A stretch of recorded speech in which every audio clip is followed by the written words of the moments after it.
isim fa'il. Kalau mukhalafah masdar. Kalau di sini isim fa'il artinya muwafiqah, bersesuaian, atau mukhalifah, bertentangan, berselisih. Baik. Masih terkait dengan syarah dari muqaddimah atau pendahuluan penulis rahimahullahu ta'ala, yaitu tentang perkara yang sangat aneh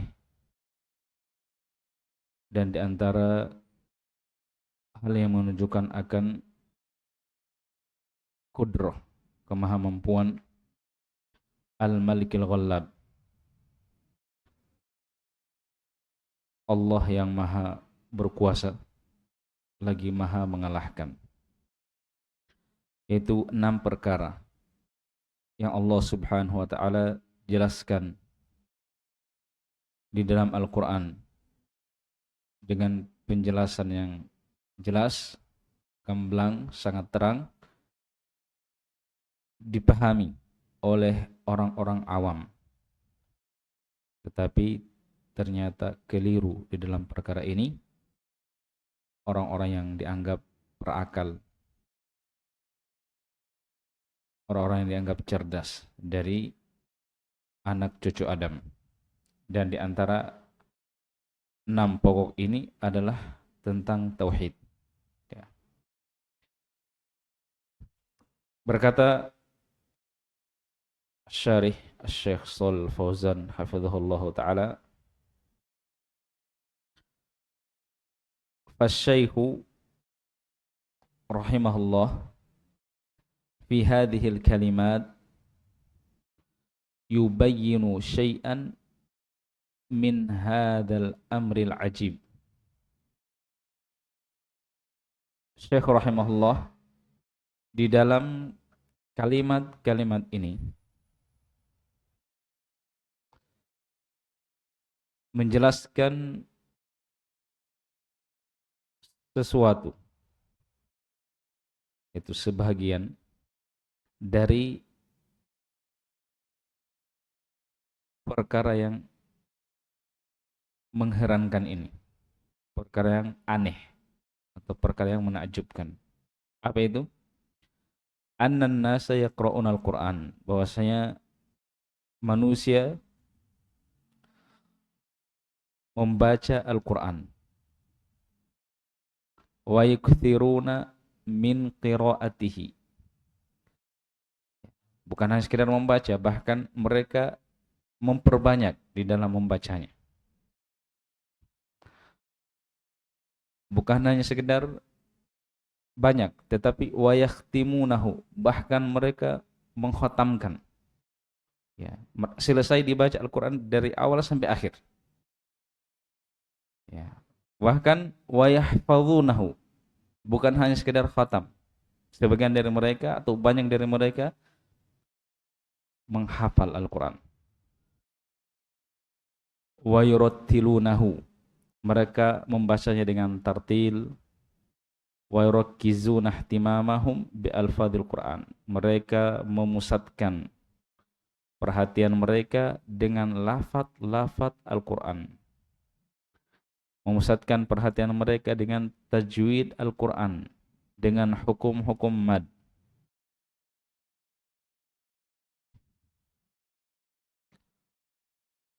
Dengan wa ahkamil idgham.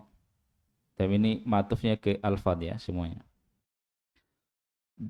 Memusatkan perhatian mereka, memfokuskan perhatian mereka dengan hukum-hukum idgham, gunnah, iqlab, ini istilah-istilah dalam ilmu tajwid. Izhar, ikhfa. Wa ya'tanuna bihadza inayatan fa'iqatan. Mereka perhatian dengan hal ini semua dengan perhatian yang fa'iqah, yang lebih. Fa'iqah itu fauk di atas. Ya, artinya perhatiannya di sini betul-betul besar. Wa hadza syai'un thayyibun. Ini sebenarnya adalah hal yang baik. Tetapi yang paling penting dan yang menjadi maksud adalah bukan ini. Ya. Sementara mereka, ya, mereka hanya membatasi diri hanya pada itu tadi. Ya. Seolah-olah Al-Quran diturunkan hanya untuk itu. Ya. Al-maksudu tadabburul ma'ani. Yang menjadi maksud adalah tadabbur terhadap makna-makna Al-Quran. Wa tafaqquhu fi kitabillahi azza wa jalla. Berusaha memahami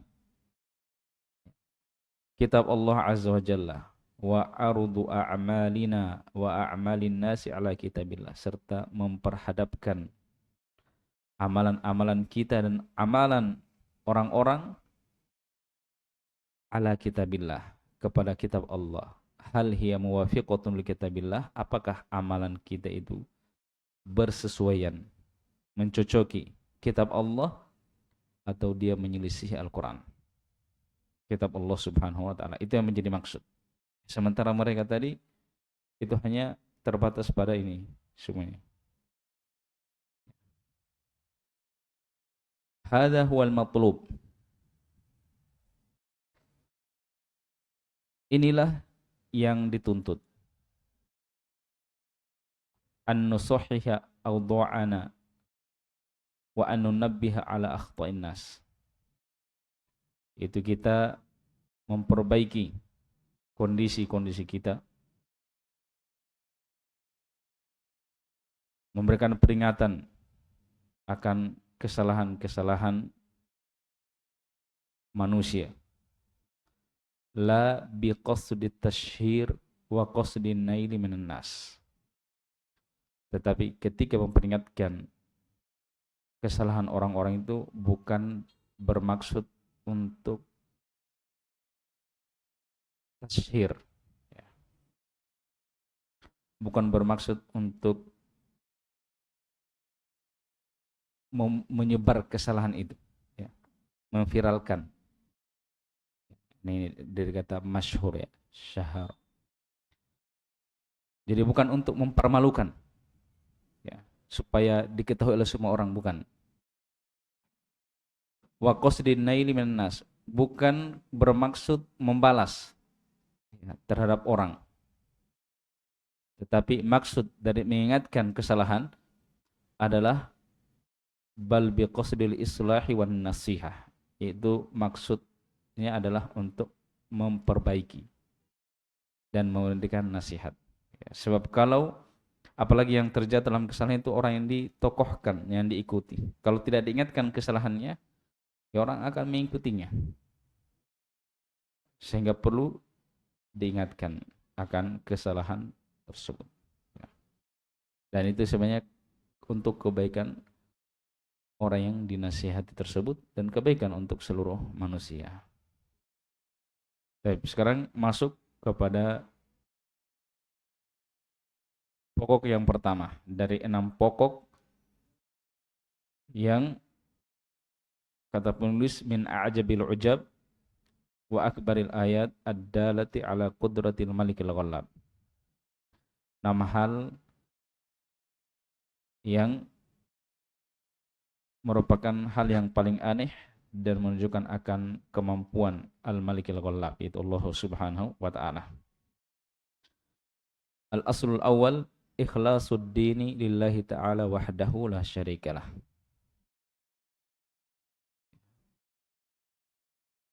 Pokok yang pertama adalah mengikhlaskan ad-din. Ad-din dalam bahasa Arab itu bisa bermakna amalan dan bisa bermakna balasan terhadap amalan, ya. Jadi kadang bermakna amal, kadang bermakna balasan, jaza, ya, balasan terhadap amalan. Orang Arab mengatakan kama tadinu tudanu, sebagaimana kamu beragama. Tadin maksudnya beramal, tudan kamu akan dibalas. Jadi tadinu pertama ini din, Tadi yang pertama artinya beramal, sementara tudan ini juga dari uh, kata yang sama, hanya dia mughirus sighah, artinya tujza, kamu dibalas, bermakna jaza. Nah, di sini ikhlasuddin bermakna amalan, yaitu ketaatan, ibadah. Jadi pokok yang pertama yang Allah jelaskan dalam Al-Quran dengan penjelasan yang sangat jelas, ya, bisa dipahami oleh orang awam, tetapi keliru di dalamnya orang-orang yang dianggap cerdas, pintar, berakal, yaitu mengikhlaskan amalan atau ibadah kepada Allah Ta'ala wahdah, semata, la syarikalah, tidak ada sekutu baginya. Ini dasar pokok yang pertama, ya, tentang perintah mengikhlaskan agama, itu ibadah, amalan hanya kepada Allah semata, tidak ada sekutu baginya. Ini Al-Quran sangat banyak menjelaskan tentang perkara ini. Bahkan sebagaimana yang sudah disinggung oleh Syekh Shalal Fauzan hafizahullah ta'ala, bahwa Al-Quran seluruhnya adalah tentang ini. Itu tentang tauhid. Silakan dibaca syarahnya.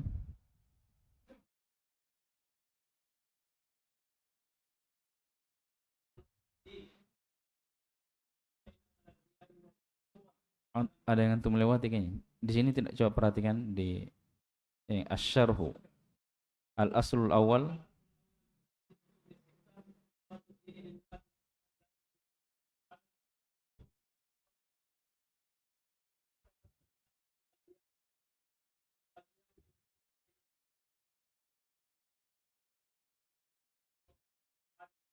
Warobato,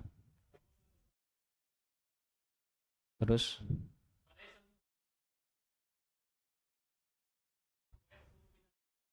wayukthiru.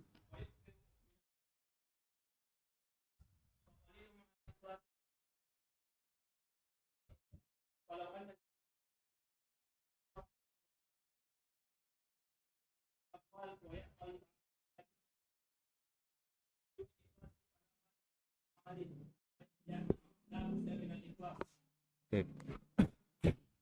Asyarhu, syarah al-aslul awal, asal yang pertama, pokok yang pertama, min hadhil usulis sittah, dari 6 pokok ini adalah ikhlasuddini lillahi wahdahu la syarikalah, mengikhlaskan amalan atau ibadah hanya kepada Allah semata, tidak ada sekutu baginya. Kata Syekh Shalal Fauzan, hada aslul usul, ini adalah dasarnya, dasar-dasar.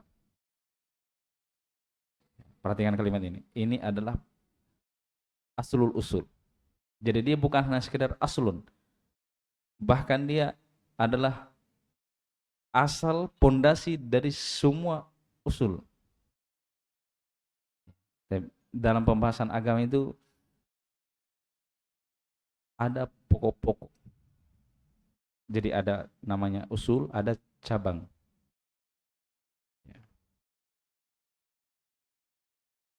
Tetapi ternyata usul-usul ini juga punya dasar. Nah, itulah tauhid. Ya. Keimanan kepada malaikat itu perkara pokok. Keimanan kepada para rasul, kitab-kitab, hari akhir, takdir, itu adalah perkara-perkara pokok. Semuanya adalah usul. Dari semua usul ini ternyata semuanya bertumpuk dan berpijak pada usul yang satu, yaitu tauhid kepada Allah Subhanahu wa taala. Artinya berarti apa? Dari semua pembahasan agama, ini yang paling penting, ini yang paling hebat, ini yang paling utama. Oleh karena itu, dia harus selalu di awal.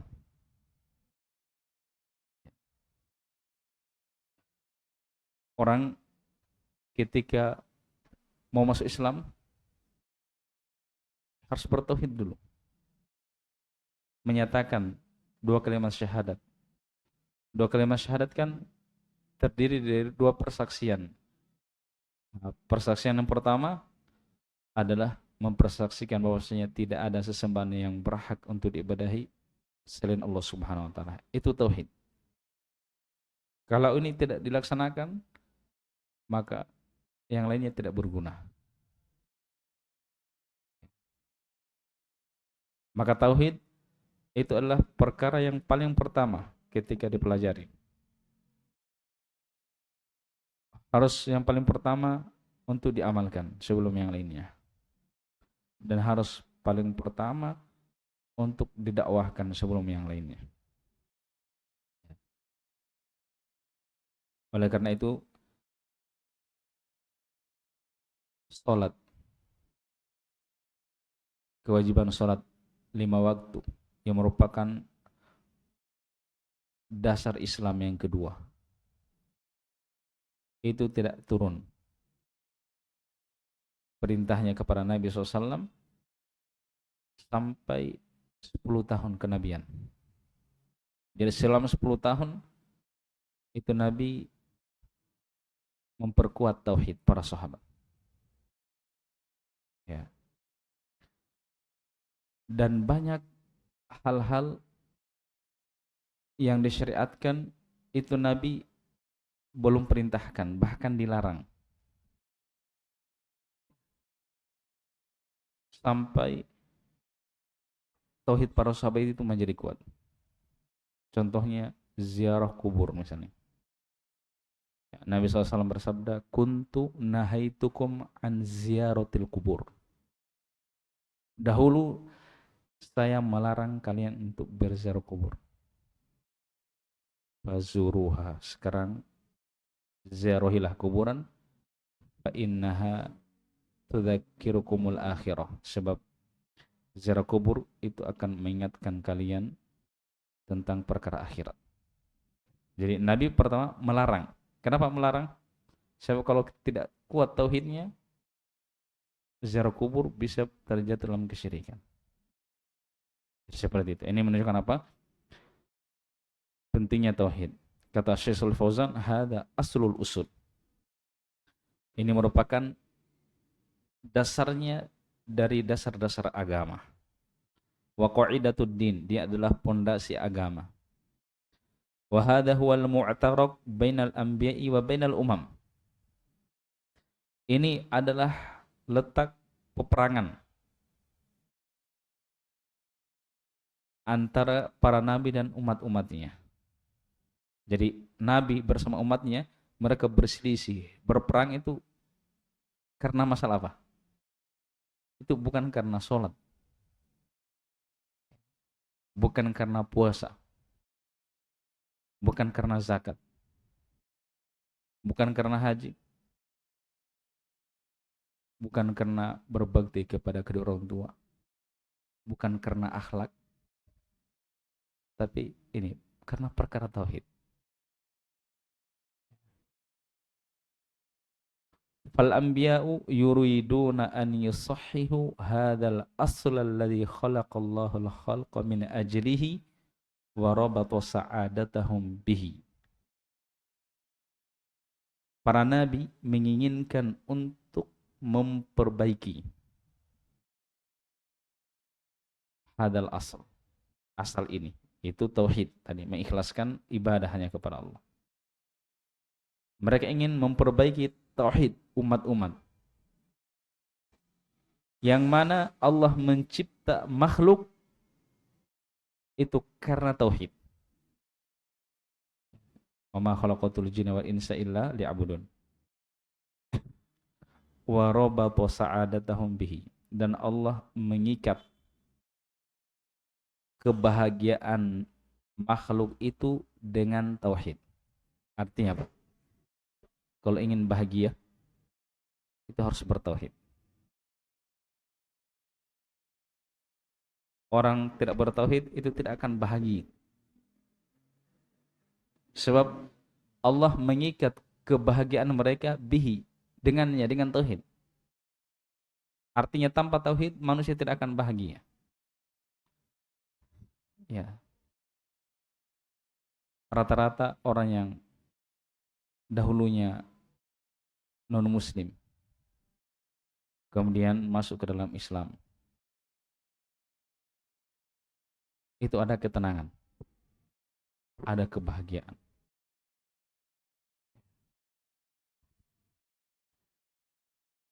Dan kebahagiaan itu ditentukan dengan seberapa kuat dan seberapa hebat tauhid hamba. Semakin bertauhid, maka pasti semakin bahagia.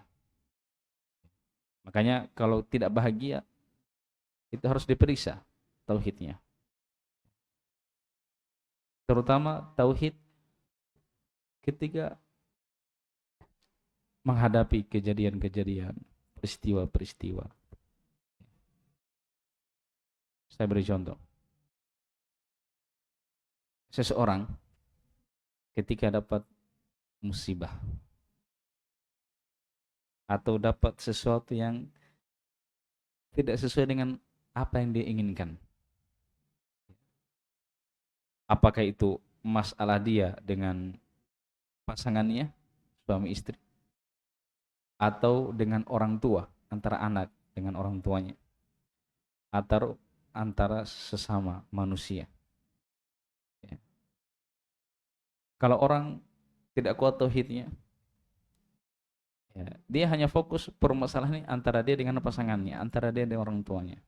Tapi kalau orang yang kuat tauhidnya, dia selalu hubungkan kejadian-kejadian itu dengan Allah Subhanahu wa taala. Apa yang terjadi itu karena Allah menghendaki.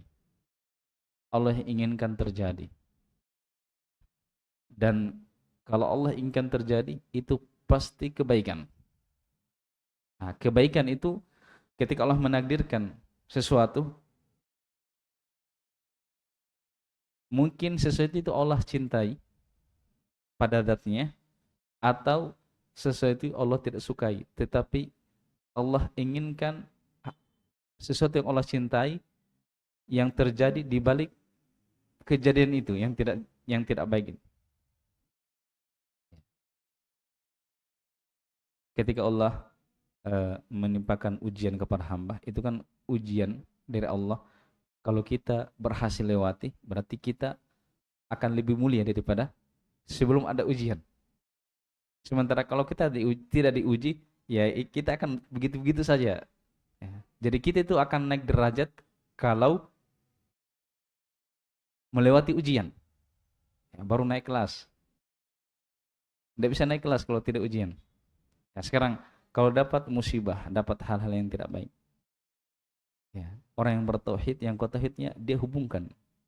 Dia tidak fokus dengan antara dia dengan makhluk, tetapi ini dari Allah Subhanahu wa taala. Sekarang sikap apa yang terbaik yang Allah ridhoi untuk menghadapi permasalahan ini? Dia fokusnya ke situ, dia tidak fokus dengan makhluk. Sehingga ketika dia lakukan, dia lewati ujian itu karena Allah, maka akan ada kebahagiaan di balik itu. Itu akan terasa itu, walaupun dia sedang tertimpa musibah. Tetapi tatkala sikapnya bagus, sesuai yang Allah mau dari dia, maka ada kenikmatan. Sebab tauhidnya itu meningkat, keimanannya kepada Allah itu bertambah. Sebab Allah Subhanahu wa taala mengikat, ya, kebahagiaan makhluknya dengan tauhid kepadanya.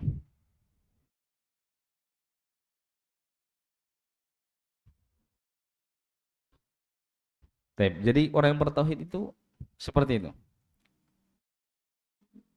Ada kejadian-kejadian dia selalu kembalinya ke atas. Kembali kepada Allah Subhanahu wa taala. Allah yang menakdirkan.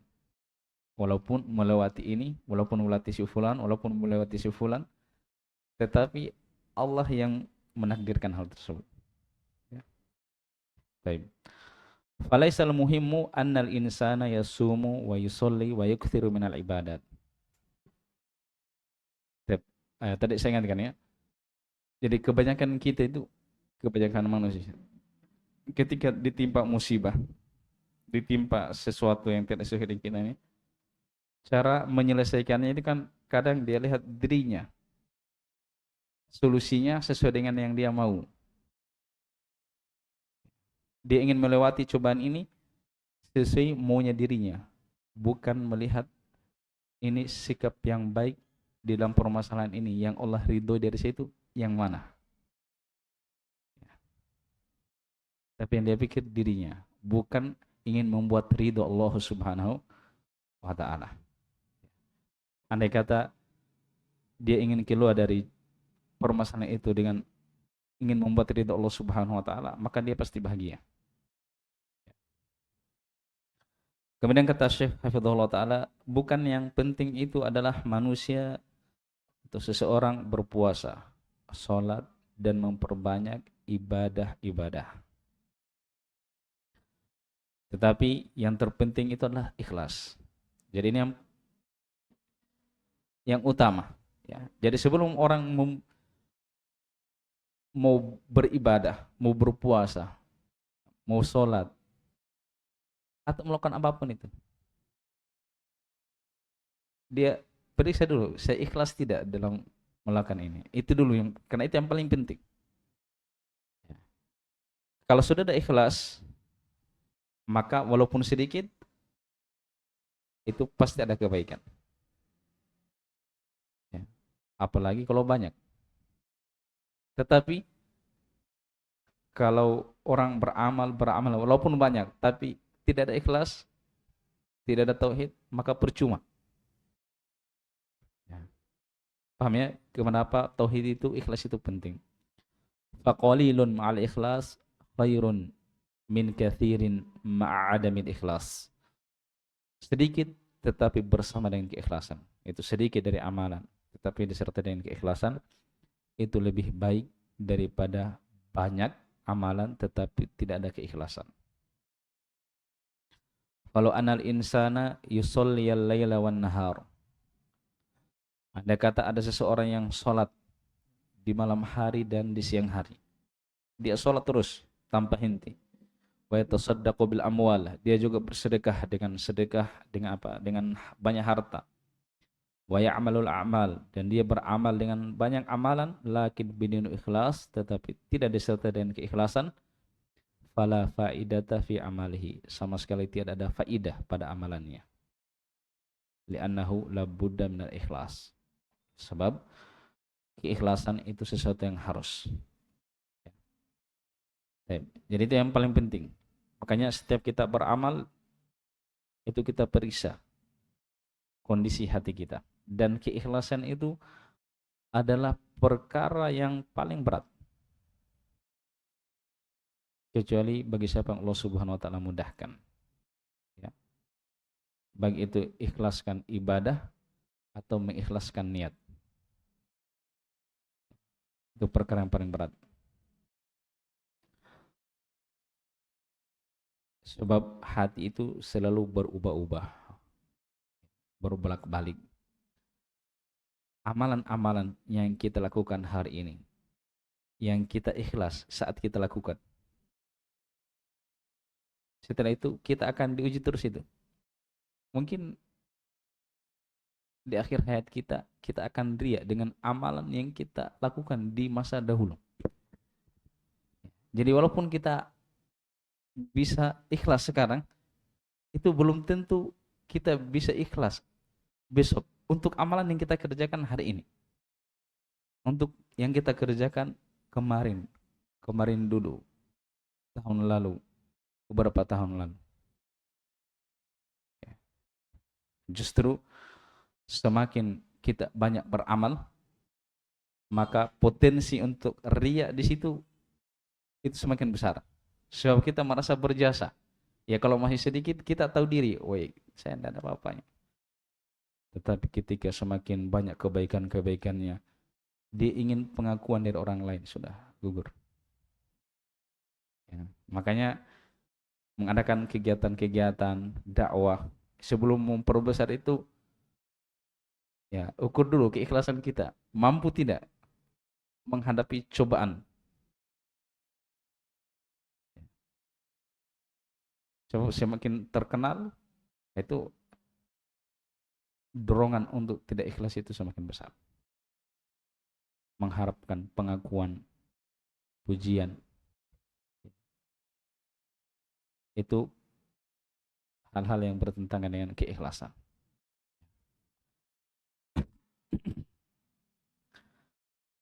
Keikhlasan dalam dua maknanya, ya, itu mengikhlaskan ibadah hanya kepada Allah, itu tauhid, dan mengikhlaskan niat ketika beribadah.